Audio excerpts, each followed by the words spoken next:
আসসালামু আলাইকুম। গণভোট চাঙ্গে উঠেছে, চাঙ্গে তুলে দিয়েছে বিএনপি।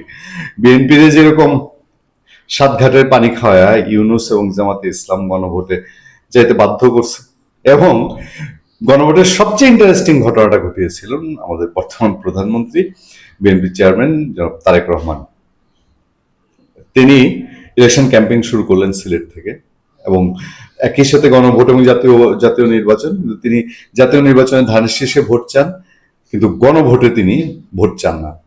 একদিন নিশ্চয়ই প্রকাশ হবে যে কোনো একটা হুমকি ধুমকি ছিল কিনা এরকম, যে তারেক রহমান যদি হার পক্ষে ভোট না চায় তাহলে জামাত নির্বাচন থেকে সরে যাবে, বা জামাত যাবে না নির্বাচনে, অথবা ইউনূস সরকার ক্ষমতা নিয়ে প্রস্তান্তর নিয়ে টাল্টিবাল্টি করবে, এরকম প্রেক্ষাপট কিনা যায় না। তবে তারেক রহমান বাধ্য হয়ে এসে খুব সাবলীল ভাবে, জীবনে একবারই, মানে এই পর্যন্ত একবারই তিনি গণভোটে হার পক্ষে ভোট চেয়েছিলেন।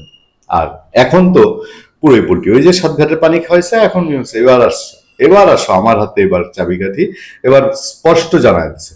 আইনমন্ত্রীও বলতেছেন, স্বরাষ্ট্রমন্ত্রী মূলত বিএনপির এই যে সংবিধান সংস্কার হ্যান ত্যান সোকল্ড আগের ঐক্যমত্য, এগুলোর মূল মুখপাত্র কি পার্সন হচ্ছেন স্বরাষ্ট্রমন্ত্রী মোহাম্মদ সালাউদ্দিন আহমেদ।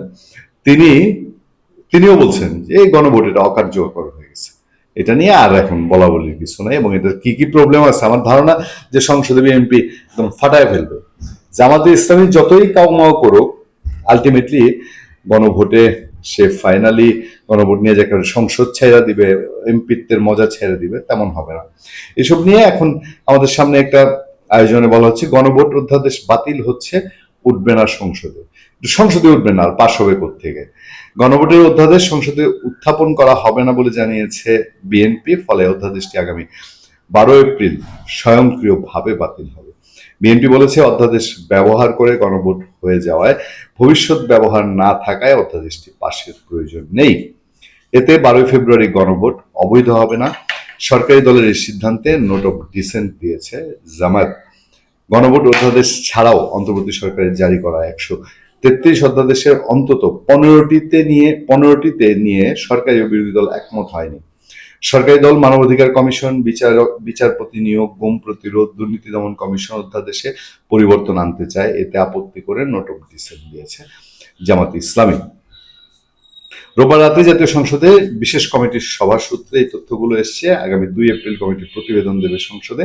সংবিধানের 93 অনুচ্ছেদ অনুযায়ী অন্তর্বর্তী সরকারের জারি করা অধ্যাদেশগুলো ত্রয়োদশ সংসদের প্রথম অধিবেশনের প্রথম দিনে উত্থাপন করা হয়। পরবর্তী 30 দিন অর্থাৎ 12 এপ্রিলের মধ্যে অধ্যাদেশগুলো সংসদে অনুমোদিত না হলে সক্রিয়ভাবে বাতিল হয়ে যাবে। ফলে গণভোট, এটা মাঝখান দিয়ে রাষ্ট্রের এতগুলা টাকা গচ্ছা দেওয়া হলো, গচ্ছা গেল শুধু ইউনূস সরকারের বিলাসিতা, তার এক গোয়েমের কারণে, এবং সেখানে জামাতের সমর্থন। এখন গণভোট থাকবে না। জুলাই সনদের ভবিষ্যৎ কি? আমরা কি ধরে নিতে পারি যে জুলাই সনদের ভবিষ্যৎটা অনেকটা গণভোটের মতো হচ্ছে? কারণ যেটা হবে এটা বিএনপির ইচ্ছা অনুযায়ী, বিএনপির 31 দফা অনুযায়ী হবে। এরপরে আদালতে আছে জুলাই সনদ নিয়ে মামলা, সেটা যদি বাতিল হয়ে যায়, ওই যে একটা সোকল্ড দায় মুক্তি, ইনডেমনিটি, সেটাও তখন বাতিল হয়ে যাবে না? তখন খেলা আরো জমবে না? ভালো থাকবেন, সুস্থ থাকবেন। আপনার সাথে আমি আতিক রহমান, পূর্ণিয়া।